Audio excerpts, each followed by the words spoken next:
Sir हमसे ज़्यादा fourth और उनसे छोटे वालों को मौजा ही मौजा। चलिए, तो चैप्टर का नाम है पावर शेयरिंग। ठीक है, आप लोगों ने डीपी 9th क्लास में पढ़ा है। आप लोगों ने वहाँ पर डेमोक्रेसी पढ़ा था कि डेमोक्रेसी क्या होती है। ठीक है, डेमोक्रेसी मतलब जनता की गवर्नमेंट, जनता के द्वारा, जो कभी होता नहीं है। जनता नेता तो चुनती है, फिर नेता जनता को भूल जाता है। चुनाव आएगा उस टाइम याद रखता। कुछ अच्छे नेता भी हुए देश में, ये नहीं कहता सारे बुरे हैं, बट कुछ नेता ही अच्छे हुए जो जनता के लिए सोचते हैं, और मैक्सिमम नेता ऐसा नहीं सोचते। ठीक है, तो ये पावर शेयरिंग जो चैप्टर है, ये बेसिकली है कि जब लोग चुने जाते हैं, ये सरकार बनाते हैं, सरकार का मेन काम क्या होता है? जनता की सेवा करना। ठीक है, और जनता कब की सेवा कब कर सकते हैं? जनता की सेवा तब कर सकते हैं जब आप सब जनता को एक जैसे भाव में देखोगे, आपका नजरिया सेम रहेगा। तो पावर मतलब ये जब नेता लोग ऊपर बैठ के जो डिसीजंस लेंगे, पॉलिसीज लेंगे, तो ये आपस में इंस्टीट्यूट फॉर्म होते हैं। आप लोगों ने इंस्टीट्यूशन पढ़ा था 9th क्लास में। इंस्टीट्यूशन कौन कौन से होते हैं? आपके लेजिस्लेचर, एग्जीक्यूटिव एंड जुडिशरी। ये तीन बॉडी हर गवर्नमेंट में, ये हर कंट्री में। तो लेजिस्लेचर क्या होता है? जो मोस्टली नेता लोग से रिलेटेड होता है, कि नेता लोग भी देश की सत्ता को चलाते हैं। इनका मेन काम होता है कानून बनाना। एग्जीक्यूटिव लोग कौन होते हैं? आपके आईएएस और आईपीएस, जो एक्चुअल में डीएम, कलेक्ट्रेट, ये सब एग्जीक्यूटिव पोस्ट होती है। ये सब क्या करते हैं? जो नेता लोग संसद में कानून बनाते हैं, उसको ऑल ओवर इंडिया इसको इम्प्लीमेंट करने का काम ये एग्जीक्यूटिव लोग करते हैं। और जुडिशरी क्या करती है? इन दोनों के ऊपर निगाह रखती है। भाई कानून कोई गलत है तो उसको भी आप उसके अगेंस्ट में आप केस फाइल कर सकते हो।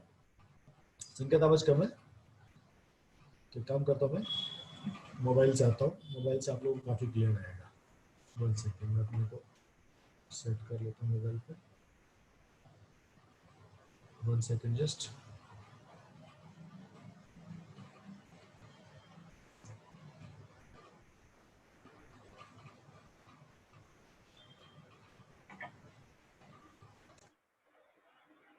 अभी आप लोग क्लियर है? Tanish, now sound is clear?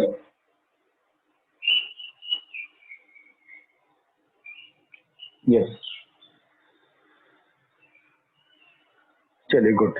ठीक है, तो हम जो जुडिशरी क्या रहता है, ये लेजिस्लेचर और एग्जीक्यूटिव दोनों के ऊपर निगाह रखता है कि दोनों लोग सही काम कर रहे हैं या काम नहीं कर रहे हैं। जुडिशरी कौन चुनता है? लेजिस्लेचर चुनता है।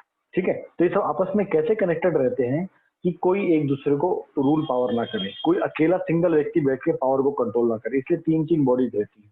ये किसमें? Design of the democracy. किसमें होता है? Design of the democracy. ठीक है, अब चैप्टर में आगे चलते हैं पावर शेयरिंग होता क्या है। तो इस पावर शेयरिंग में आपके दो एग्जांपल्स काफी इंपॉर्टेंट है, एक बेल्जियम का एग्जांपल, एक श्रीलंका का एग्जांपल। ठीक है, तो पहले हम बेल्जियम वाले पार्ट को समझेंगे, फिर हम श्रीलंका वाले पार्ट को समझेंगे। ये दोनों कंट्रीज में पावर शेयरिंग का क्या डिफिकल्टी हुआ या किसने इसको सक्सेसफुली अचीव किया। पावर शेयरिंग मतलब होता है जो हम पॉलिसी इंप्लीमेंट करते हैं या जो गवर्नमेंट होती है वो अपनी पावर्स या कानून किस तरह धीरे धीरे ग्राउंड लेवल तक इंप्लीमेंट करता है। ठीक है, तो बेल्जियम एक छोटा सा कंट्री है यूरोप में, जिसका एरिया हमारे हरियाणा से भी छोटा है। इसकी पॉपुलेशन हमारे हरियाणा की आधी है, 1 करोड़ के आसपास इसकी पॉपुलेशन है। ये 3 स्टेट से जुड़ा है, फ्रांस, नीदरलैंड, जर्मनी, लग्जमबर्ग। चारों तरफ से 4 साइड से घिरा हुआ है। एक तरफ फ्रांस है, नीदरलैंड भी है, जर्मनी भी और लग्जमबर्ग भी है। ठीक है, अब इस कंट्री की पॉपुलेशन के बारे में बताया गया है। इस कंट्री की जो 59% जो पॉपुलेशन है ये फ्लेमिश रीजन में रहती है। देखो नीचे इसका वो बना गया है, जब ये रेड वाला येलो वाला जो पोर्शन देख रहे हो, येलो वाला जो पोर्शन है, इसमें 59% पॉपुलेशन रहती है। और ये इसकी खासियत क्या है? ये पॉपुलेशन डच भाषा बोलती है। कौन सी भाषा? डच भाषा बोलती है। और जो हम दूसरा रीजन देख रहे हैं, वेलोनिया, ये रेड कलर वाला, ये रेड कलर वाला वेलोनिया जो रीजन है, यहाँ पर 40% पीपल रहते हैं। ये पूरा डिस्ट्रीब्यूशन दिया गया कौन सी पॉपुलेशन कहाँ कहाँ पर रहती है। और ये जो पॉपुलेशन होती है ये कौन सी लैंग्वेज बोलती है? ये फ्रेंच भाषा बोलती है ज्यादा। ठीक है, उसके अलावा 1% जो बचा है वो Belgian people will speak Germany. जैसे ये वाला पोर्शन आपको दिख रहा है जहाँ पर ये लाइन है, येलो लाइन आप देखो, ब्लू लाइन अगर आप देखोगे, यहाँ पर 1% ऑफ द पॉपुलेशन रहती है जर्मनी बोलते हैं, क्योंकि इस बॉर्डर की इस तरफ ये जो बॉर्डर आपको दिख रहा है यहाँ पर जर्मनी है। तो बॉर्डर पे हमेशा इन्फ्लुएंस रहता है। जैसे आप देखो आपके महाराष्ट्र कर्नाटक जो बॉर्डर है वहां पर बॉर्डर बेलगाम जो एरिया है या कोल्हापुर का जो एरिया है, वहां पर आप देखो, वहां पर जो मराठी और कन्नड़ एक तरह से मिक्स भाषा बोली जाती है ना, तो प्योर मराठी भी रहती है ना प्योर कन्नड़ रहती है, मिक्सिंग हो जाती है। तो उसी तरह इसमें जो 1% ऑफ पॉपुलेशन क्या है, ये जर्मन बोलती है। तो आप बीच में ये स्पॉट देखो जो हल्का सा येलो टाइप का है, ऑरेंज ऑरेंज कलर का, येलो नहीं ऑरेंज कलर का, येलो में देखो अंदर एक ऑरेंज कलर का छोटा सा पैच है, ये इसकी कैपिटल है, ब्रुसेल्स इसका कैपिटल है, जिसमें 80% पीपल जो है वो फ्रेंच बोलते हैं और केवल 20% पीपल डच बोलते हैं। तो अब इसके जोग्राफिकल को देख के या पॉपुलेशन को देख को क्या लगता है, नियरली 50-50% पॉपुलेशन है, 60% एक भाषा बोलती है, 40% अपना अलग भाषा बोलती है, थोड़े से लोग जर्मनी बोलते हैं, ठीक है। लेकिन जो कैपिटल है उसमें 80% लोग फ्रेंच बोलते हैं और 20% लोग इसमें डच बोलते हैं। अगर आप इसको ध्यान से देखेंगे तो माइनॉरिटी में कौन है, फ्रेंच पीपल है, जर्मन तो एकदम माइनॉरिटी में है, उसको तो हम काउंट नहीं कर रहे। तो जो माइनॉरिटी फ्रेंच पीपल है ये नॉर्मली रिलेटिवली रिच है और पावरफुल है, तो जहां पर पैसा होगा वहां पर पावर अपने आप ही आ जाती है। अब इससे क्या हुआ, जो डच कम्युनिटी है उसको क्या लगता है, ये ऐसे फियरफुल क्यों रहते हैं कि भाई जो भी पूरा इकोनॉमिकल डेवलपमेंट होगा इसका फायदा कौन उठाए जाएंगे, फ्रेंच वाले पीपल उठाए जाएंगे, और एजुकेशन में भी। तो फ्रेंच वाले पीपल क्या करेंगे, ज्यादा उनको ज्यादा अमीर हैं, ज्यादा और उनकी पावर भी ज्यादा है, तो क्या होगा, इनका हर जगह रोल बना रहेगा एजुकेशन में भी और इकोनॉमिकल डेवलपमेंट। इससे क्या होता है, टेंशन होती है, इससे क्या ब्रेकआउट होता है, टेंशन होता है। इसलिए डच पीपल और फ्रेंच पीपल के आप आपस बीच में कैसे रहता है, टेंशन से रहती है। ये कब था, 1950 से लेकर 1960 के बाद, ठीक है।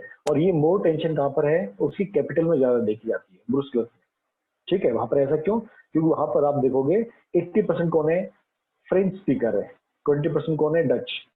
फ्रेंच पूरे देश में फ्रेंच कम है, डच ज्यादा है, लेकिन कैपिटल में देखेंगे तो फ्रेंच वाले ज्यादा हैं, डच वाले कम होते हैं। और कैपिटल होते जहाँ पर मेनली पार्लियामेंट वगैरह आपकी होती हैं, जहाँ पर मेन लो कानून बनते हैं, तो इन लोगों को क्या फियर था, तो दे रहे स्पेशल प्रॉब्लम। तो जो डच पीपल है वो मेजोरिटी में इस कंट्री में, बट कैपिटल में माइनॉरिटी में। पूरे देश में मेजोरिटी में है डच पीपल, बट कैपिटल के अंदर ही ये केवल 20% है, माइनॉरिटी के अंदर है। ये बेल्जियम की सिचुएशन। उसका श्रीलंका की सिचुएशन डिस्कस की है। श्रीलंका आप मालूम है एक आइसलैंड नेशन है, इंडिया के एकदम नीचे साउथ में है, तमिलनाडु के बॉर्डर के आसपास है। इसकी पॉपुलेशन 2 करोड़ के आसपास है, हरियाणा के आसपास है, और इसका जो इलाका है वो भी हरियाणा से छोटा ही है, ठीक है। अब श्रीलंका में और भी थोड़ी डाइवर्स पॉपुलेशन, कैसे, इसमें सिंहाला लैंग्वेज करते हैं, इसके 74% स्पीकर, वहां से केवल 60% है। देखो यहाँ पर कितने परसेंट है, नियरली 75% सिंहला श्रीलंकन से, 80% कौन है, तमिल स्पीकर से। अब इस तमिल्स में भी 2 कैटेगरी है, एक ओरिजिनल तमिल, तमिल्स में भी 2 कैटेगरी है। एक है आपकी ओरिजिनल तमिल्स, जो तमिल्स में पहले से रहते हैं, उनके मतलब पूर्वज जो है तमिल्स में, वो 13% है। वो जो 5% है कौन है, जो इंडिया से आए, खासकर जो तमिलनाडु से आए थे, जब अंग्रेजों का राज था, तो क्या हुआ, अंग्रेज लोग इनको पकड़ के लाए थे तमिलनाडु से। ये टी प्लांटेशन में काम करते थे, इनको कहते थे इंडियन तमिल, ठीक है। तो यहाँ पर इसके साथ मैप भी दिया गया मेरे ख्याल से, ये देखो इसका मैप दिया गया है। ये येलो पोर्शन आपको दिखा रहा है कौन है, श्रीलंकन तमिल। इसमें येलो आपका है सिन्हल, येलो में। आई होप आप लोगों को डायग्राम दिख रहा होगा सबको, मैं इसको थोड़ा बड़ा और कर देता हूँ, यस थोड़ा बड़ा और कर देता हूँ। ये वाला जो ये येलो जो पोर्शन है ये सिंहल बताते हैं, जो 75% के आसपास है। फिर ये वाला जो ऑरेंज टाइप का पैटर्न है ये आपके श्रीलंकन तमिल्स है, और ये जो छोटे छोटे ब्राउन पैचेस है, बीच में थोड़ा ब्राउन पैच बड़ा है, ये इंडियन तमिल्स है। और जो छोटे छोटे लाइट ब्राउन करके डॉट्स हैं ये मुस्लिम एरिया है, ठीक है। ये इसका आपको कॉन्फ़िगरेशन दिखाया गया पूरा मैप में। अब क्या हुआ, जो श्रीलंकन तमिल्स है ये कहाँ पर ज्यादा है, नॉर्थ में और ईस्ट में ज्यादा है। और जो मोस्टली सिंगल स्पीकिंग बुद्धिस्ट, वो कौन है, बुद्धिस्ट है, बौद्ध को फॉलो करते हैं। तमिल जो है वो मैक्सिमम या तो हिंदू है या मुसलमान है। और जो पूरी श्रीलंका की पॉपुलेशन है उसमें 7% क्रिश्चियंस हैं। तो कुछ क्रिश्चियंस तमिल स्पीकिंग है, कुछ क्रिश्चियन सिंहल स्पीकिंग है। तो एक तरह से पूरा खिचड़ी बना हुआ है, ज्यादा पॉपुलेशन उसका है, उसमें कुछ बुद्धिस्ट है, हिंदू भी है, मुसलमान भी है, समथिंग इंडिया जैसी कंडीशन है। पर वहां पर बौद्ध धर्म को मानने वाले ज्यादा है। अब ये 2 कंडीशन है, एक बेल्जियम की कंडीशन, एक श्रीलंका कंडीशन। अब दोनों कंट्रीज ने इसको कैसे हैंडल किया, वो इस चैप्टर में बताया गया है कि आपस में शेयरिंग, अगर हम कुछ चीजों को, जैसे एक जगह जो लोग पावरफुल होते हैं वो कोशिश क्या करते हैं, दूसरों को दबाने की कोशिश करते हैं। तो यहाँ पर देखेंगे दोनों कंट्रीज में इसका सोल्यूशन कैसे निकाला। तो just imagine what would happen in the situation like this in Belgium, the Dutch community would take advantage of numeric majority. Belgium में मेजोरिटी में कौन है, डच है। वो चाहते तो अपनी मेजोरिटी का फायदा उठा सकते थे, बाय फोर्स वो फ्रेंच और जर्मन पीपल के ऊपर अपना कंट्रोल कर सकते थे। उससे क्या होता, कॉन्फ्लिक्ट बढ़ते, कम्युनिटीज के अंदर में कॉन्फ्लिक्ट होना वाजिब था। हो सकता है छोटा मोटा पार्टीशन भी हो जाता कि भाई हम तुम्हारे साथ, अभी देखो जो ये वॉर चल रहा है जर्मनी अजरबैजान में, वो छोटा सा एरिया है ना। और उसमें क्या है कि वो देश तो उसके अंडर है, लेकिन उसमें जो मैक्सिमम स्पीकिंग पीपल कौन है, वो अलग कंट्री वाले हैं, इसलिए वहां पर टेंशन बना हुआ है। ठीक है, सेम ऐसी कंसर्न है। तो यहाँ पर भी बिग मेजोरिटी पीपल वही चाह रहे थे भाई हमारा सब कुछ हो। अब देखो दोनों कंट्रीज ने इसको कैसे हैंडल किया। ठीक है, मेजोरिटीज में श्रीलंका, तो श्रीलंका 1948 में आजाद हुआ था, इंडिया के साथ साथ में ब्रिटिशर्स ने इसको भी आजाद करके चले गए थे। तो जो लीडर्स थे सिंगलर कम्युनिटी के, जो 75% के आसपास थे, अब इन्होंने क्या गवर्नमेंट बनाया। अब ये लोग मेजोरिटी में थे तो गवर्नमेंट इनकी बनी। तो अब इनकी जब गवर्नमेंट बनी तो इन्होंने जो भी मेजर स्टेप लिए, जो भी इन्होंने कंट्री के लिए करना चाहा, उसमें जो सिंगल सुपरमेसी, जो अगर इनकी 75% पॉपुलेशन है, तो इन्होंने क्या किया, उन लोगों को खुश करने के लिए ज्यादा कोशिश किया। तो 1956 में एक्ट आया जिसमें सिंगला को इनकी नेशनल ऑफिशियल लैंग्वेज बनाया गया, और तमिल जो कि फिर भी 25% के आसपास थे, उनको टोटली नेग्लेक्ट किया गया। भाई इनकी पॉपुलेशन हम नेग्लेक्ट करते हैं, मैक्सिमम सिंगला को इन्होंने प्रेफरेंस दिया। ठीक है, अब जो गवर्नमेंट की जो पॉलिसी बनती थी उसमें सिंगल को प्रेफरेंस ज्यादा मिलता था। यूनिवर्सिटीज में जो भी पोस्ट निकलती थी, पोजीशंस निकलती थी, जो भी गवर्नमेंट जॉब्स थी, उसमें सिंगल्स को ज्यादा प्रेफरेंस मिलता था। ठीक है, और बुद्धिज्म को ज्यादा मोटिवेट करने को, पूरी जो स्कीम्स होती बुद्धिज्म को फैलाने के लिए मिलती थी। अब क्या हुआ, शुरू शुरू में तो इतना दिक्कत नहीं आता, पर समय के साथ क्या हुआ, जो श्रीलंकन तमिल थे उनको लगा यार हम तो यहाँ पर एलियंस हैं, हमें तो यहाँ कोई पूछता ही नहीं है ना। कोई मेजोरिटी पार्टी केवल इवन सिंगल लीडर्स के भी, वो केवल सिंगल्स के लिए काम करना चाहते थे, तमिल्स के लिए, उनकी लैंग्वेज के लिए, उनके कल्चर के लिए कोई ज्यादा सोचता नहीं था। तो तमिल्स को क्या लगता था, जो कॉन्स्टिट्यूशन बना है, ये संविधान बना है, ये हमारे लिए नहीं बना है। इसमें मैक्सिमम क्या हो रहा है, गवर्नमेंट क्या करती है, हमारे पॉलिटिकल राइट को भी कम कर रही है, हमको डिस्क्रिमिनेट कर रही है जॉब्स लेने में, जो भी गवर्नमेंट अपॉर्चुनिटी उसको हमको मना कर रही है। और इसलिए उनका क्या है, कॉन्स्टिट्यूशन में तमिल्स का विश्वास उठ गया। अब इससे क्या हुआ, एज ए रिजल्ट, ये कब हुआ, 1948 में। अब धीरे धीरे इससे क्या हुआ, दोनों जो कम्युनिटीज के बीच में टेंशन होना स्टार्ट हुआ। दोनों में टेंशन होना स्वाभाविक है भाई, एक कंट्री का सब कुछ चलेगा, बट एक कम्युनिटी का सब कुछ चल रहा है, हमारे लिए कुछ नहीं हो रहा, तो दोनों के बीच में टेंशन होनी स्टार्ट हुई। तो जो श्रीलंकन तमिल थे, उन लोगों ने छोटी मोटी पार्टी बनानी स्टार्ट की, प्रेशर ग्रुप बनाने स्टार्ट किए, ताकि तमिल को भी ऑफिशियल लैंग्वेज का दर्जा मिले, हमें भी रिप्रेजेंटेशन हो, इक्वलिटी ऑफ जॉब्स हो, एजुकेशन हो। पर ये सब बातें नहीं सुनेगी, बार बार इसको रिपीटेडली डिनाई किया गया। ये लोगों ने कब तक कहा, 1948 से लेकर 1980 तक ये इसको सहते गए। 1980 में तो इन्होंने डिमांड भी करना स्टार्ट कर दिया, भाई अगर तुमको हमें नहीं करना तो हमको एक अलग स्टेट बना के दे दो, हम वहां पर खुश रहेंगे। जैसे पाकिस्तान से बांग्लादेश आजाद हो गया, तो दोनों की जमती नहीं थी, जबकि पहले तो भी पाकिस्तान था, बांग्लादेश है, तो जमती नहीं थी। ये बोलते भाई हमको भी अलग से अपना सेपरेट करके दे। अब इससे क्या हुआ, दोनों कम्युनिटीज के बीच में कंफ्लिक्ट होना स्टार्ट हुआ, और ये किस में कन्वर्ट हो गया, सिविल वॉर में। तो छोटी छोटी चीज छोटी सी थी, अगर हम उनके बीच में दोनों कम्युनिटीज में अंडरस्टैंडिंग अच्छा रहता, सिविल वॉर नहीं होता। अब इस सिविल वॉर में क्या हुआ, हजारों लोग इसमें मारे गए, हजारों लोग, बहुत से लोग देश को छोड़ के भी चले गए, है ना। अब इसमें ये नहीं हुआ कि भैया केवल तमिल्स को भुगतना पड़ा, सिंघल्स को भी उतना ही भुगतना पड़ा, उनके भी लोग मारे गए, सबके लोग मारे गए। ठीक है, 19 जो आप फर्स्ट बुक में देखोगे, श्रीलंका का एक्सीलेंट रिकॉर्ड था इकोनॉमिकल डेवलपमेंट में, एजुकेशन में, हेल्थ में, लेकिन जब ये सिविल वॉर हुआ, इसने लगभग श्रीलंका को बहुत साल पीछे धकेल दिया। लिट्टे बैन हो गया वहां, हाँ यस, लिट्टे वहां पर बैन हो गया था वहां, उसी वजह से। ठीक है, तो ये श्रीलंका ने इस कंडीशन को कैसे बेड हैंडल किया, अगर चाहते तो इसको बहुत अच्छा हैंडल कर सकते थे, तो बेल्जियम ने इसको बहुत बेटर हैंडल किया। तो वो कंडीशन यहाँ पर दिख रहा है कि कैसे बेल्जियम ने इसको बेटर हैंडल किया। कंडीशन देखो, श्रीलंका में थोड़ी डिफरेंट थी, वहाँ पर 75% सिंघल्स थे और 25 के आसपास आपके तमिल थे, ठीक है। पर इन्होंने फिर भी मेजोरिटी में होने के बाद भी इन्होंने तमिल का इतना ध्यान नहीं रखा, वो धीरे धीरे पनपता गया और 25-30 साल बाद एक सिविल वॉर की फॉर्म में ये बाहर आया। हाँ, इसलिए श्रीलंका की इकोनॉमिकल कंडीशन समय के साथ में काफी खराब हो गई।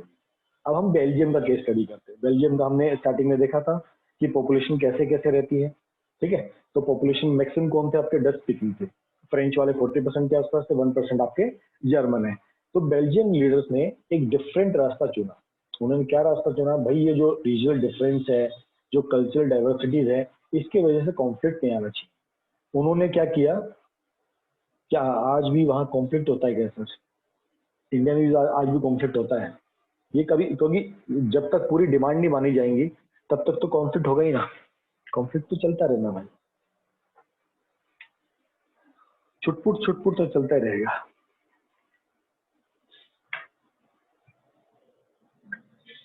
अब बिटवीन 1970 से लेकर 1993 तक उन्होंने अपने कॉन्स्टिट्यूशन को क्या किया, अमेंडमेंट किया। कॉन्स्टिट्यूशन अमेंडमेंट मतलब जो आपने पहले कॉन्स्टिट्यूशन लिखा है, अब आप उसको क्या कर रहे हो, चेंज करने की कोशिश को, उसमें थोड़ा चेंजेस ला रहे हो ताकि हम हर एक सोसाइटी को बेटर कैटरिंग कर सके। 1 सेकंड, शायद आपका स्क्रीन रुक गया है।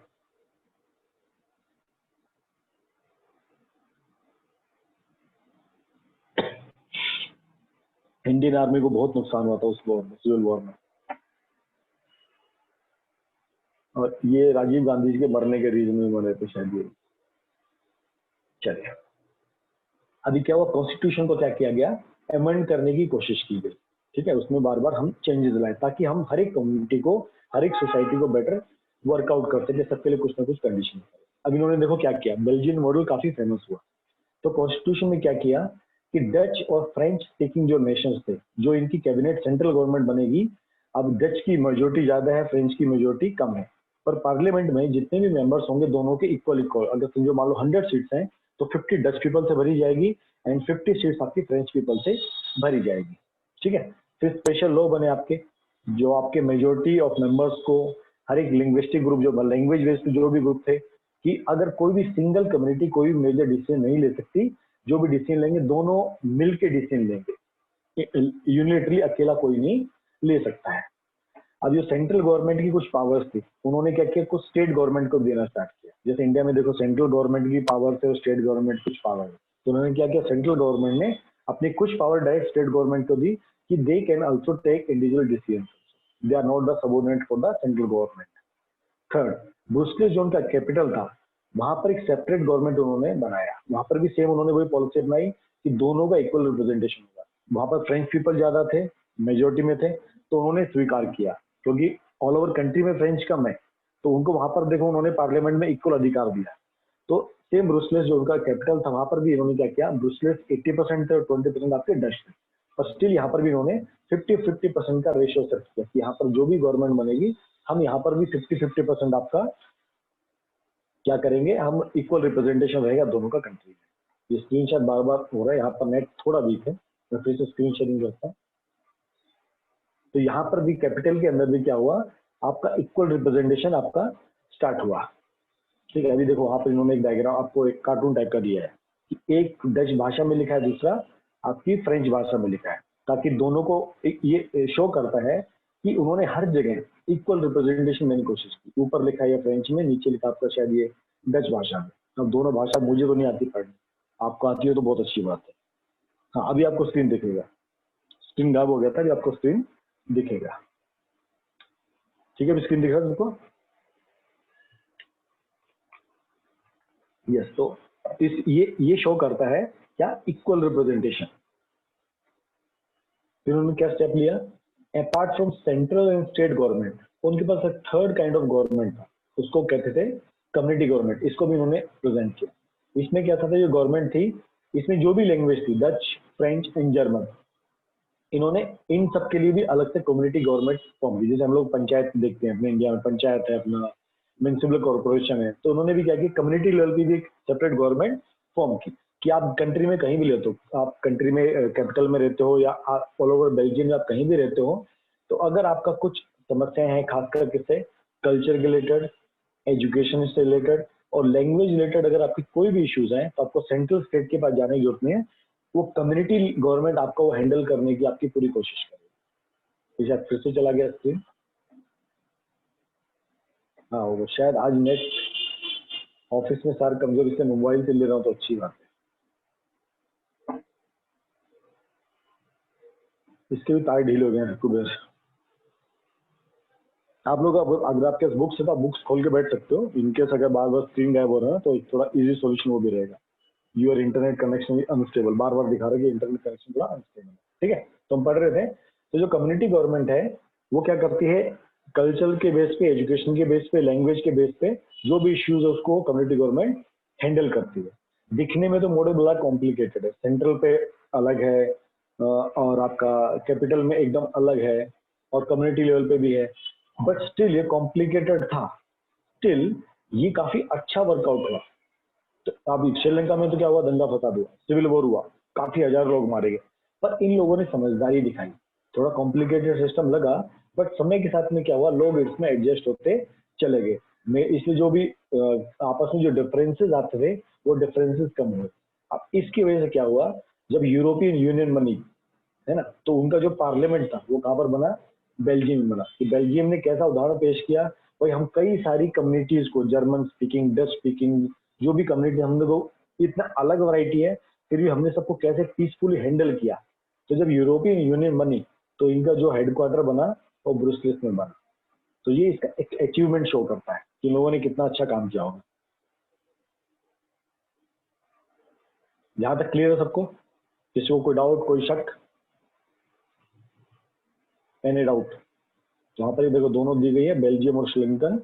आपने दोनों से क्या सीखा, प्यार मोहब्बत समझाएंगे तो सोल्यूशन निकलता है, लड़ाई झगड़ा करेंगे उससे कुछ निकलता। पाकिस्तान का सेम वही है, पाकिस्तान समझना चाहते ही नहीं, इसलिए कभी सोल्यूशन होता नहीं। कश्मीर के मुद्दे पर 100 साल 200 साल भी करते रहेंगे तब भी मुद्दा नहीं निकलेगा। मुद्दा निकलेगा बात से, सिंपल सी बात है। तो बेल्जियम ने समझदारी दिखाई, 1000 लोग मरने लग गए। श्रीलंका ने समझदारी नहीं दिखाई, 1000 लोग मरे, देश की इकोनॉमी भी खराब हुई। तो हर कोई जानता है युद्ध खतरनाक होता है, फिर भी लोग युद्ध लड़ते। छोटे से जमीन के टुकड़े के लोग 1000 लोग भी बलि दे देते। इसलिए first world war, second world war कहीं ना कहीं रीजन बने इन सब चीजों। ठीक है, ये मस्त डायग्राम दिया गया है, कोई इसको इंटरप्रेट कर सकता है? फाइन जर्मन इंजीनियरिंग, इसके बारे में लिटरेचर दिया गया, देखो थोड़ा सा बताओ इस डायग्राम से आप क्या समझते हो। ये जो आपको फोटो सामने है कार्टून, ये क्या इंडिकेट करता है? टेक्स्ट पढ़ो, फोटो देख के बताओ इसमें क्या खासियत है, इस गाड़ी में ऐसी क्या यूनिकनेस है। 2 पीपल कंट्रोलिंग व्हीकल, एकदम सही पहचाना माय डियर अभिषेक। एक राज्य दो राजा, एक राज्य दो राजा, एकदम सही बात। और गवर्नमेंट, यस सही बात है। तो दो दो इसके स्टेयरिंग मोर इम्पोर्टेंट है। ठीक है, कहाँ का है, जर्मनी का एग्जाम्पल। तो जर्मनी में जो कॉलिजन गवर्नमेंट बनी, वहां पर दोनों पार्टी मेजोरिटी में थी, क्रिश्चियन डेमोस्टिक यूनियन भी और सोशल डेमोस्टिक पार्टी। ठीक है, हिस्ट्री में देखोगे तो दोनों एकदम अपोजिट सोचती हैं। सोशलिस्ट पार्टी का थिंकिंग ही अलग होता है। ठीक है, वो सबको एक जैसा मान के चलती है, सोशलिस्ट गवर्नमेंट होती है। बट स्टिल उन्होंने क्या किया, एक साथ आए, कहीं ना कहीं पॉलिसी में था कि भाई पॉलिसी में कहीं ना कहीं वो आता था डाइवर्जन, बट स्टिल उन्होंने जॉइंटली गवर्नमेंट रन करके देखा। तो जस्ट कार्टून है कि एक गाड़ी, दो स्टेयरिंग व्हील्स कैसे, अभी कैसे चलेगी तो इसको चला के देखना पड़ेगा। ऐसी गाड़ी ढूंढनी पड़ेगी जहां पर दो स्टेयरिंग हो। अगर सही सोच वाले दो लोग होंगे तो गाड़ी आराम से चलेगी, और दोनों अपोजिट होंगे, एक चलेगा इस तरफ और एक चलेगा इस तरफ, वो होने वाला है। ठीक है, अब पावर स्टेयरिंग क्यों डिजायरेबल है, ये बहुत इंपॉर्टेंट पॉइंट है ना। ये आपसे क्वेश्चन भी आता है कि पावर स्टेयरिंग क्यों डिजायरेबल, पावर स्टेयरिंग क्यों डिजायरेबल है। सबसे इंपॉर्टेंट पार्ट क्या होता है, ये डिजायरेबल क्यों है, इससे पीसफुल रहता है। जितने भी डिफरेंट डिफरेंट आपकी सोसाइटीज होती हैं, आपका कंफ्लिक्ट कम होता है। फर्स्ट लिखा ना, power sharing is good because it help to reduce the possibility of conflict between different social group. जो भी different different language based groups हैं, सोशल बेस्ड ग्रुप्स हैं, ये सब में ये इसको रिड्यूस करता है कॉन्फ्लिक्ट्स को। क्योंकि कॉन्फ्लिक्ट होने से क्या होगा, सेम वायलेंस होगा, पॉलिटिकल इंस्टेबिलिटी आएगी। तो पावर शेयरिंग एक अच्छा रास्ता है देश में पॉलिटिकल ऑर्डर को स्टेबल करने के लिए। ये कब हो सकता है, जब मेजोरिटी कम्युनिटी भी क्या करेगी, मेजोरिटी कम्युनिटी अपने केवल छोटा रन ना देखे, छोटा गोल ना देखे, ये लंबा देख के चले कि देश क्या लंबा प्रगति किसमें है। Yeah. Don't let the power get concentrated in one hand. Yes. एक राजा के दो युवराजों, दोनों के अलग अलग विचार। बिल्कुल सही बात है। चले, there is second deeper reason why power sharing is good for democracy, है ना। पावर शेयरिंग के सेकंड रीजन इंपॉर्टेंट क्या है, डेमोक्रेसी में क्या है कि सिंगल रूलर जो आपका है उसके हाथ में पूरी पावर नहीं होनी चाहिए, है ना। It involve power sharing with those affected by the exercise, क्योंकि जो पावर लीडर्स लोग होते हैं उनका एक सिंगल डिसीजन भी काफी बड़ी जनता के ऊपर हावी होता है। जैसे अभी सी आया था, तो देखने में तो कानून बहुत अच्छा है, लेकिन क्या हुआ, काफी लोग उसके अगेंस्ट में थे। तो ऐसा कोई नियम कानून ना बन जाए जिसके वजह से पूरी जनता को तकलीफ हो, इसलिए हर लेवल पे अगर वो नियम कानून बनता है, इसलिए पावर शेयरिंग भी कहीं ना कहीं डिजायरेबल होती है। People should have a right to consult and how they can be govern, कि उनको कैसे गवर्न किया जाएगा। इसलिए देखो, अगर कोई भी अभी पॉलिसी बनती है, एकदम से पॉलिसी नहीं बनती। आपकी जो एजुकेशन पॉलिसी बनी है, ऐसा नहीं कि वो एक दिन में लोकसभा में पास हुई, राज्यसभा में पास हुई, पॉलिसी बन गई। इसके पीछे कई सालों से काम चल रहा है। स्कूल से डाटा लिया गया, गवर्नमेंट से डाटा लिया गया, और कई सालों के फिल्ट्रेशन होते होते तब ये पॉलिसी इंप्लीमेंट आई। इसका मतलब कहीं ना कहीं पीपल इन्वॉल्व है, लोग इन्वॉल्व हैं। तो पब्लिक को लगता है कि जो गवर्नमेंट चल रही है इसमें सिटीजन का पार्टिसिपेशन है, उनका भी इसमें हक है, वो भी अपनी बात को प्रस्तुत कर सकते हैं। तो अगर एक गवर्नमेंट ऐसी होगी, जनता को पूछेगी नहीं भाई मेरे मन में है मुझे ये करना है, तो इसको पावर शेयरिंग नहीं कहते। पावर शेयरिंग के हाथ में पावर स्टीयरिंग व्हील देना नहीं होता है। वो जिस डायरेक्शन में चलेगी, जो स्टीयरिंग व्हील क्या करता है, वो गाड़ी को डायरेक्शन में लेके जाता है, पर उसको किस डायरेक्शन में लेके जाएंगे, अगर आप जनता से पूछ के चलोगे, जो भी लोग है, जो इंटेलिजेंट पीपल क्राउड है, अगर आप इन सब की सलाह लेके चलोगे, तो आपकी गाड़ी भी सही डायरेक्शन में चलेगी, आपका कंट्री भी आपका सही डायरेक्शन में चलेगा। ठीक है, तो ये दोनों रीजन है इंपॉर्टेंट कि पावर शेयरिंग क्यों इंपॉर्टेंट है। फर्स्ट क्या होता है, फर्स्ट तो ये कॉन्फ्लिक्ट को कम करता है, तो ये आपका प्रोडेंशियल रीजन हो गया। ठीक है, ये आपको कौन सा रीजन हो गया, दो रीजन हो गए, इसको बोलते हैं प्रोडेंशियल रीजन। यहाँ पर आपका कॉन्फ्लिक्ट आप कम करते हो, दोनों के बीच में झगड़े वगैरह आप जैसी चीज आप कम करते हो। सेकेंड रीजन मोरली है, भाई आप कोई भी पॉलिसी लेते हो, आप अकेले मत बनाओ, आप कंसल्ट करके बनाओ। जैसे कृषि बिल के ऊपर हंगामा मचा हुआ है, ठीक है, कांग्रेस पार्टी ने इसको बहुत सपोर्ट किया था, और अब मोदी गवर्नमेंट जितने भी खासकर कानून लाना चाहती है, सब वही जो कांग्रेस गवर्नमेंट लाना चाहती थी, लेकिन कांग्रेस अब हर जगह हल्ला बजाने में लगी है, ये गलत है, ये गलत है। तो लोगों को ऐसा नहीं कि लिया गया है जो लोकसभा है, क्योंकि कोई भी चीज कानून बनता है उसमें हर एक का स्टेक है, लोकसभा का स्टेक रहता है, राज्यसभा का स्टेक रहता है। तो ये क्या होता है, इससे जनता की आवाज, जनता की जो आवाज होती है उसी के बेस पे एक्चुअल पॉलिसी बनती है। चाहे आपके आरक्षण के मुद्दे हो, गवर्नमेंट चाह के भी आरक्षण नहीं हटा सकती है, या कुछ अलग से आरक्षण नहीं डाल सकती है, क्योंकि इससे काफी सारी लोग इससे इफेक्ट होते हैं। तो इसलिए पॉलिसी शेयरिंग बहुत डिजायरेबल होता है। डिक्टेटरशिप होगा तो पावर शेयरिंग कभी भी नहीं होगी। ठीक है, तो डिक्टेटरशिप कभी भी सक्सेसफुल नहीं होता है। तो डेमोक्रेसी में आपको पावर शेयरिंग करना ही रहेगा। तभी क्या डेमोक्रेसी अपने एक्चुअल में अपनी डेफिनेशन को रिवाइव करती है, ये फॉर द पीपल है, बाय द पीपल है, जनता के द्वारा चुनेगी और जनता के लिए होगी। ठीक है, अब यहाँ पर एक केस स्टडी आपका दिया गया नीचे, एक खलील की मस्त स्टोरी है, विक्रम बेताल की स्टोरी है। तो विक्रम बेताल दोनों बाइक पे जा रहे हैं, विक्रम जी गाड़ी चला रहे, बेताल जी उनके पीछे बैठे। देखो उसका डायग्राम भी नीचे, उसका फोटो मतलब कार्टून, ये हमारे विक्रम बेताल, ठीक है ना, वो राजा विक्रम वाली कहानी। बेताल पीछे बैठा, उसकी पीठ पर यहाँ पर बाइक के पीछे बैठा। तो जब तक अगर वो जवाब नहीं देगा तब तक उसका बाइक भी फ्रीज हो जाएगी और वो भी फ्रीज हो जाएगा। अगर उसने आंसर माइंड में रखा और नहीं बोला तो उसकी बाइक भी फ्रीज हो जाएगी। और आप लोग अब क्या हो, विक्रम हो, और ठीक है मैं बेताल बन के तुमको स्टोरी सुनाता हूँ, और तुमने अगर जवाब नहीं दिया, हाँ इवोल्यूशन हो गया, ये सही बात है। अब बेताल और विक्रम दोनों अपग्रेड हो गए। चलिए, तो ये स्टोरी है। अच्छा, पनव को डर लगता है, ठीक है, पर अब नहीं दिखाता तेरे को। तो चलो, एक खलील खलील एक डायलेमा में है, मतलब सोच में है, मतलब उलझन में है। तो खलील की डायलेमा कैसी है, उलझन कैसी है। ब्रूट करके एक सिटी है, उसमें खलील नाम का एक व्यक्ति रहता है। उसके फादर फादर दोनों मतलब पेरेंट्स जो है अलग अलग कम्युनिटी से, फादर क्रिश्चियन है, मदर एक सुन्नी मुस्लिम है। ठीक है, they were no so uncommon in this modern gospel. ये सिटी है, अब इसमें कुछ एकदम ऑर्थोडॉक्स नहीं है। ठीक है, इसमें वेरियस कम्युनिटी के लोग रहते हैं लेबनान में, जो उसकी कैपिटल है। ठीक है, वो सब इकट्ठे रहते हैं, मिलजुल के रहते हैं प्यार से। कब तक, जब तक एक सिविल वॉर नहीं आता। श्रीलंका में सिविल वॉर हुआ, ऐसी वहां पर भी समझो सिविल वॉर हुआ। तो खलील के पापा चाचा जी इसमें मारे गए। At the end of this civil war, जब ये युद्ध खत्म हुआ तो ये लेबनान के लीडर आए, आपस में मिले और कुछ बेसिक टर्म्स पर एग्री हुए, पावर शेयरिंग एग्री करने के लिए। बस सभी कम्युनिटीज के बीच में पहले ही कर लेते, झगड़ा ही नहीं होता।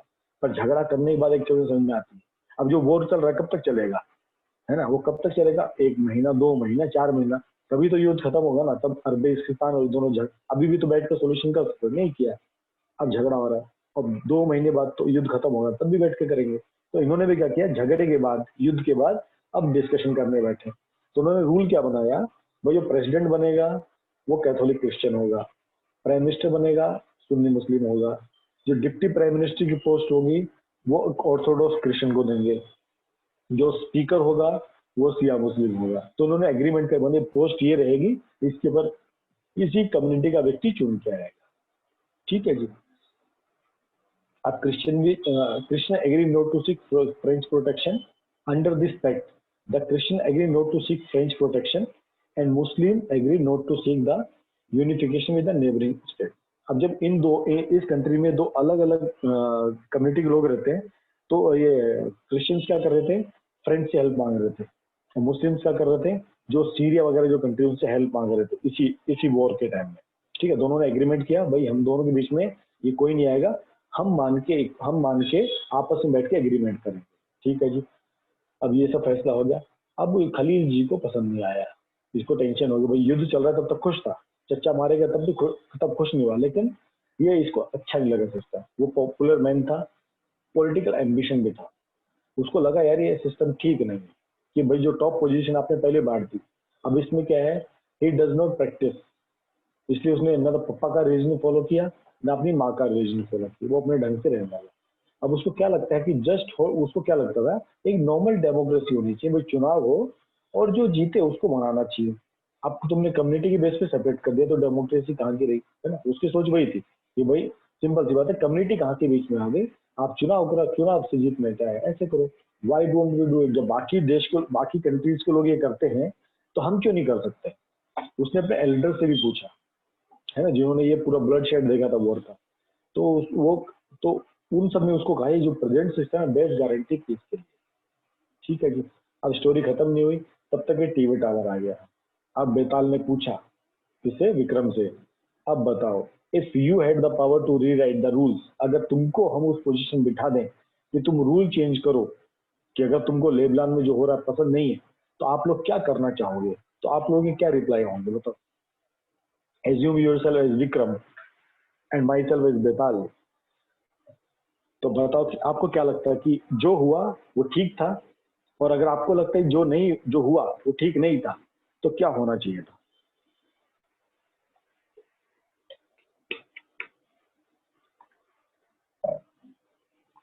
No sir, no democracy, we don't need more blood. हाँ, ये तो एक अच्छा सॉल्यूशन की डेमोक्रेसी में, मतलब खलील वही कह रहा था, भाई किसी को ऐसी मत बोलो कि इस कम्युनिटी का बनेगा। खलील कहता था चुनाव होने चाहिए, और चुनाव में जो जीत के है, जो पार्टी जीत के है उसको आप। ठीक है, हाँ, आप लोग समझदार लोग हो, तभी आप लोग लेबनान में, तुम लोग इंडिया में हो। सर होना जो चाहिए जो बेल्जियम में हुआ था, हाँ ये भी एक अच्छा सॉल्यूशन है। तो आप एकदम खलील के एंगल सोच रहे हो, आप खलील के पार्टी वाले हो। हाँ भाई, बाकी लोग सो रहे, नींद आ रही है सबको। 3 लोगों ने रिप्लाई भेजा है, रिप्लाई सबका आना चाहिए।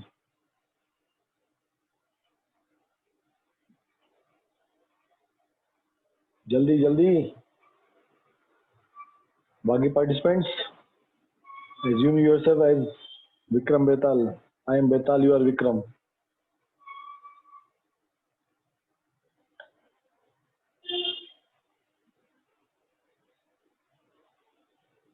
खलील के एंगल से हुआ तो सिविल वॉर होगा, एकदम सही बात। ओनली खलील, ये सिर्फ इंडियन सिस्टम भी बुरा नहीं है। हाँ, इंडियन सिस्टम मतलब पावर शेयरिंग डिजायरेबल है, मतलब इससे हमको क्या सीखना है कि पावर शेयरिंग डिजायरेबल होनी चाहिए।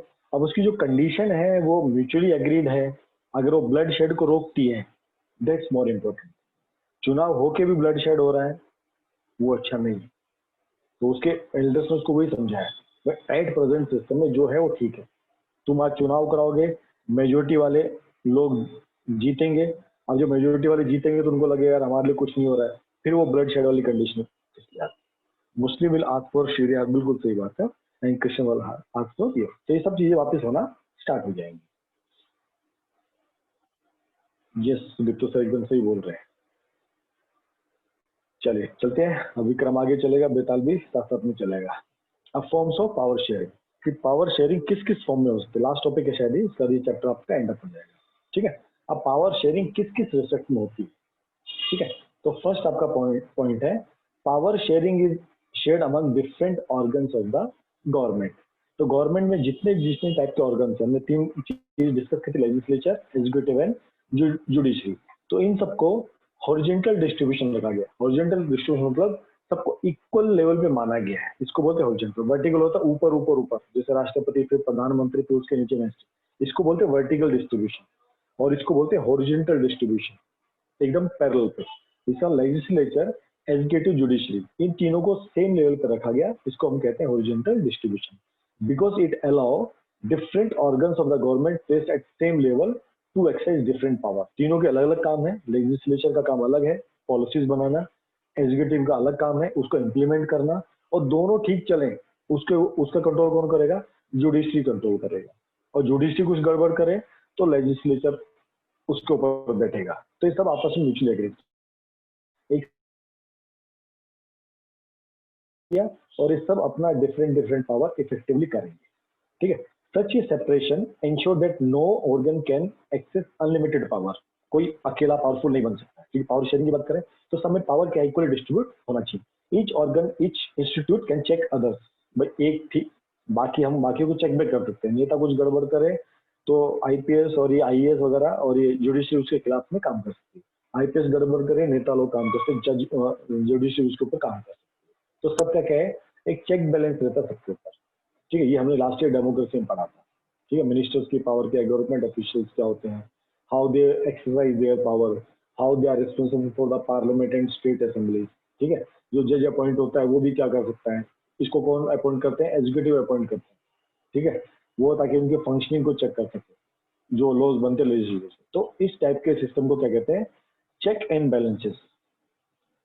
सर सब मिली भगत हो है तो। अब ये सारे करप्ट होंगे तो अलग बात है, पर कुछ अच्छे लोग मिलते हैं, इसलिए सिस्टम आज भी चल रहा है। कहते हैं इस देश को भगवान चला रहा है, ऐसे ही चला रहा है, क्योंकि सबके सहयोग से देश चल रहा है ना। करप्शन होगा तो सारे करेंगे, एक भी ठीक निकल गया तो वो सेक्टर थोड़ा काम ठीक करेगा। तो इस तरह के सिस्टम को क्या कहते हैं, चेक एंड बैलेंस, कि हर कोई एक दूसरे को काम को चेक कर सकता है। वर्टिकल हॉरिजॉन्टल डिस्ट्रीब्यूशन वन का। ठीक है, सेकंड टाइप है power shared can be among the government at different levels, है ना। अब इसका मतलब क्या हुआ, जैसे सेंट्रल गवर्नमेंट आपका, स्टेट गवर्नमेंट है, और जो आपकी लोकल गवर्नमेंट है। इंडिया में गवर्नमेंट तीन लेवल पे काम करती है, सेंट्रल गवर्नमेंट। अब देखो जो तीनों है आपका, लेजिस्लेचर, जुडिशरी और एग्जीक्यूटिव, ये तीनों लेवल पे है।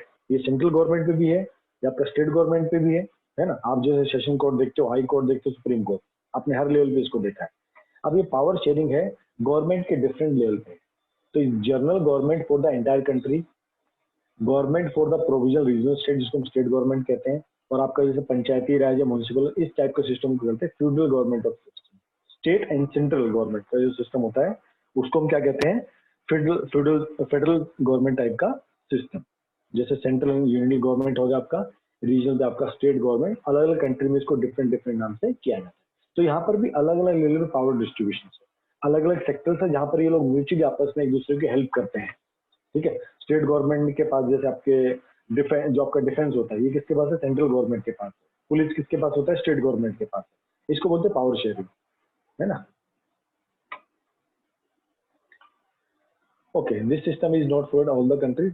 मतलब सिस्टम ऐसी है बट उसके अलग अलग नाम से। ठीक है, और क्या दिया है इसमें इम्पोर्टेंट, तो इसमें आप देखोगे different different levels of government पे, तो इन्होंने अपने हर लेवल पे पावर्स का इक्वल डिस्ट्रीब्यूशन किया है, डिवीजन भी इन्होंने किया है ना। तो बेल्जियम में इन्होंने यही किया, बट श्रीलंका में इसको रेफ्यूज किया गया। This is called as the federal division of power. Okay जी, तो ये आपका सेकंड पार्ट में हो गया। थर्ड पार्ट में पावर में be shared among different social groups. अब सोशल ग्रुप कैसे, सोशल ग्रुप में आपके रिलीजियस ग्रुप आ गए, आपके लैंग्वेज बेस्ड ग्रुप आ गए, तो ऐसे कई टाइप के ग्रुप आपके बन जाते हैं। इनको भी हमको थोड़ा पावर शेयरिंग देना पड़ता है। गवर्नमेंट के एक्शंस पर चेकबैक कर सकते हैं, ठीक है। जैसे आपका कई सारे मूवमेंट होते हैं, लैंग्वेज के बेस पे होते हैं, तो इनको भी हमको पावर देना पड़ता है। क्यों? क्योंकि इनके साथ भी काफी सारे लोग कनेक्टेड होते हैं, तो और ये भी वोट बैंक में काफी बड़ा योगदान प्ले करते हैं। तो community government in Belgium is a good example of this arrangement. जैसे आपने देखो थर्ड लेवल का गवर्नमेंट कैसा था, एक तो उनका कंट्री लेवल पे था, यस, कैनेडियन मॉडल जो है। तो बेल्जियम में क्या था, तीन टाइप के आपके गवर्नमेंट थे। आपका सेंट्रल पे था, एक आपका किसमें था, कैपिटल लेवल पे था, और थर्ड आपका कम्युनिटी गवर्नमेंट। ये काफी अच्छा एग्जाम्पल है, इसमें हमने डिफरेंट डिफरेंट जो सोशल ग्रुप्स हैं हम उसको बेटर केयर कर सकते हैं। वहां पर देखो, वहां पर डिफरेंशिएशन किसमें था, लैंग्वेज बेस पे था, डच है, फ्रेंच है। तो उन्होंने क्या किया था, कोशिश किया था हर एक को वो सेटिस्फाई करने की कोशिश करेंगे।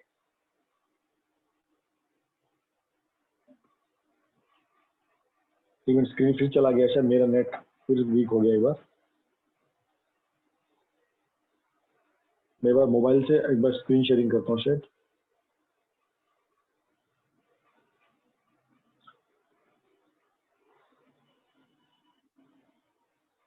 वन सेकेंड, मैं एक बार स्क्रीन शेयर करता हूँ अपना।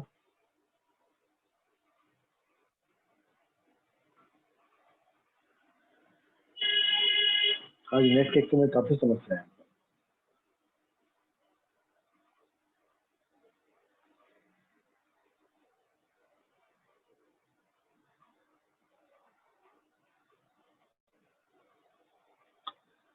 सुधीर तो ब्रो, आप मेरे को होस्ट बना दो एनवाई को।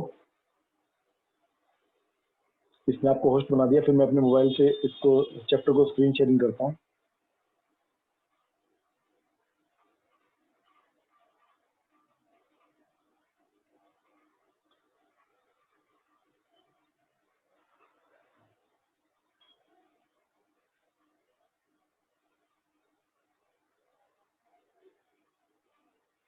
सुधीर तो ब्रो, बिल्कुल, करते कैसे? मैं फोन से ऑनलाइन हूँ, फोन से ऑप्शन नहीं आप दिख रहा हाँ, फोन से जो मेरा एनवाई है ना, जो सामने एरो बन रहा है पार्टिसिपेंट्स के हाँ, आगे, उसके हाँ। उसके ऊपर क्लिक करो, वहां पर आएगा होस्ट। अच्छा, ओके, हो गया। यस, मैं मोबाइल से बस स्क्रीन शेयरिंग करता हूँ।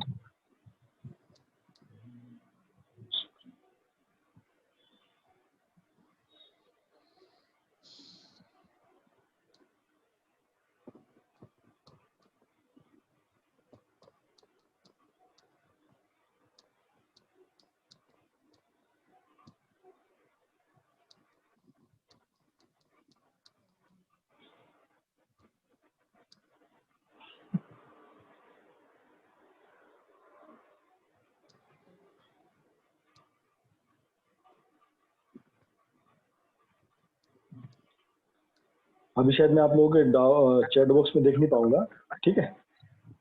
सुदीप, तो अगर इनका कोई चैट बॉक्स पे आता है ना रिप्लाई, आप उसको रिप्लाई कर दें प्लीज, ठीक है। यस, हाँ, स्क्रीन दिख रहा है सबको? डबल स्क्रीन आ रहा है ना जी? सुदीप, स्क्रीन दिख रहा है आपको? चैप्टर यस यस दिख रहा है। ओके,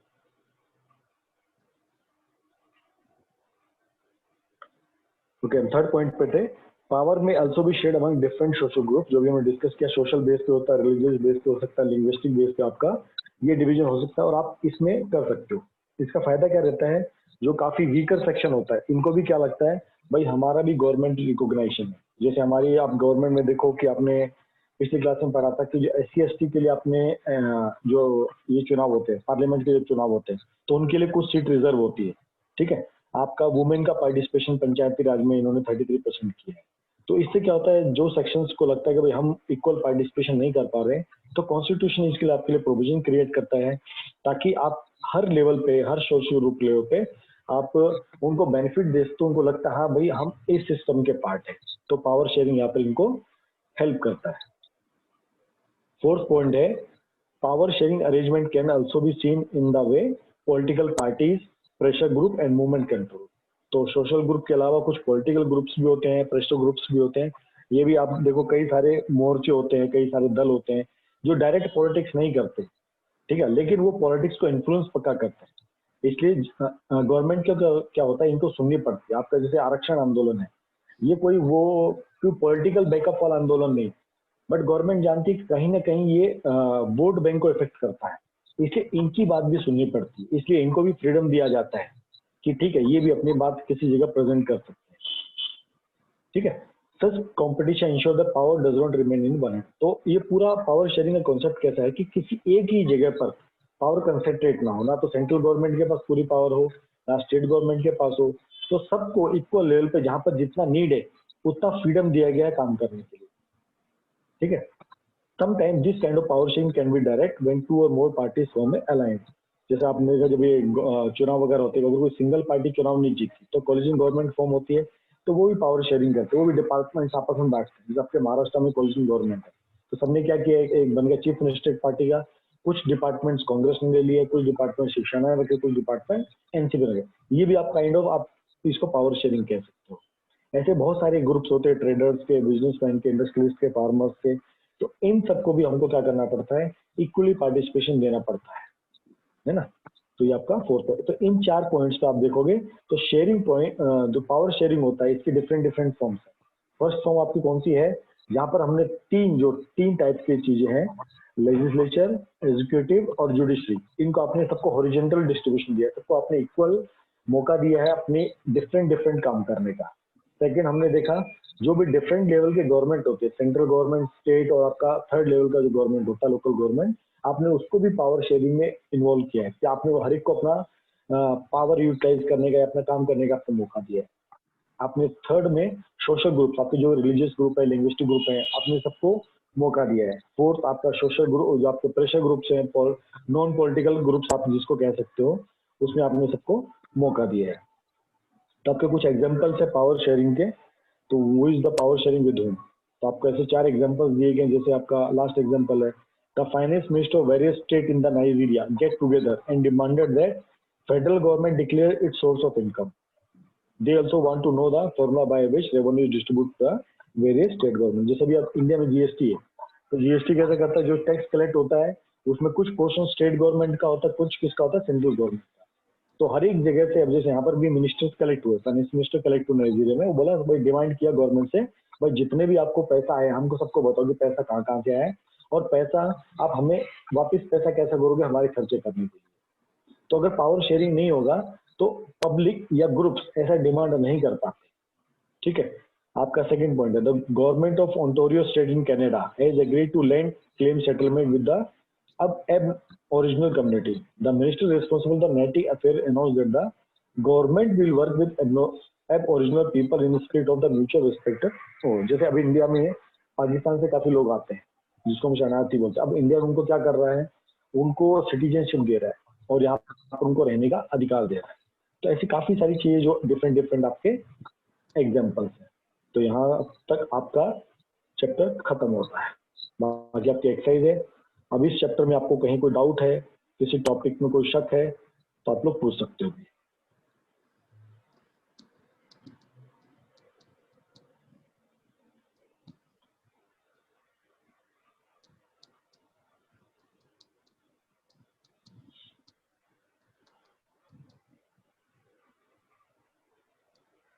सर आज डबल क्लास नहीं होगी क्या? चैप्टर खत्म हो गया बेटा? सर हॉर्स वाले पिक्चर का इंटरप्रिटेशन। बच्चा मेरा वो लैपटॉप का स्क्रीन शेयरिंग बंद है। कौन सा? I was not there from beginning so did not see maybe PDF में बलदेव पुतिंग और जॉर्ज बुश।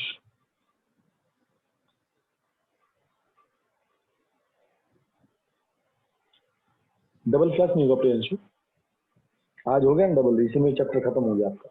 हमारा टारगेट था एक चैप्टर एक दिन में हो जाए, तो कल हमने एक चैप्टर इकोनॉमिक्स का लेंगे, डीपी कंटिन्यू करें। फेडरलिज्म हमको पढ़ना है ना, सेकंड टॉपिक।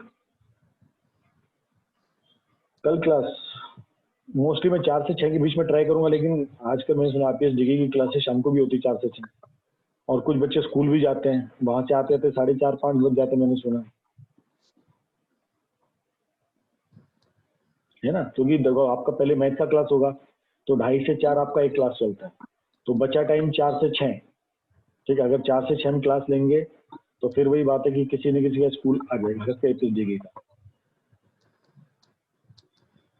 कैपिटल गवर्नमेंट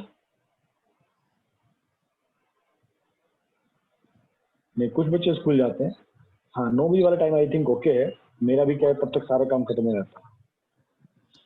हाँ, क्योंकि केवीज का भी 6 से 9 क्लास रहता है, इससे वही है, तो हम 9 बजे क्लास रख सकते हैं या फिर 4 से 6 के बीच में। और अभी मैं वही देखा ना, APS डिग्री वालों को क्लासेस चलता है 4 से 6 के बीच में, इसलिए तो ये 9 से वाला टाइमिंग अच्छा रहता है, सब लोग को सुटेबल होता है। हाँ, कैपिटलिस्ट गवर्नमेंट मतलब, कैपिटलिस्ट मतलब होता है जो खासकर बिजनेस वाले लोगों को प्रमोट करता है। अमेरिकन कंट्री कैसा है, जैसे ये बुश अंकल कौन है? बुश अंकल कौन है? Mainly businessman. तो बिजनेसमैन क्या करता है, बिजनेस वाले चीजों को ज्यादा प्रमोट करता है।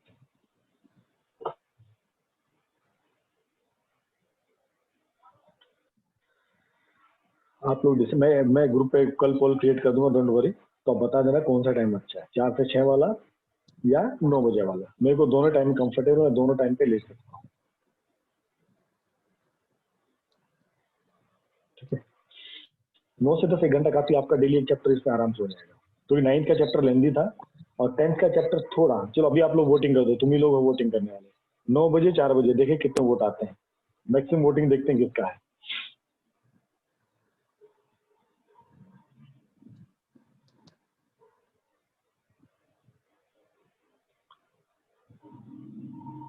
चार चार 3 बार 4 लिखने से काम नहीं चलेगा कुछ। चलो समझ गया, 9 बजे इज मोर कंफर्टेबल। 9 बजे रख लेंगे, 1 घंटे में हम क्लास वाइंड अप कर सकते हैं आराम से। ठीक है, क्लास एंड कर सकते हैं अभी। किसी को भी डाउट, कोई समस्या तो नहीं है अभी?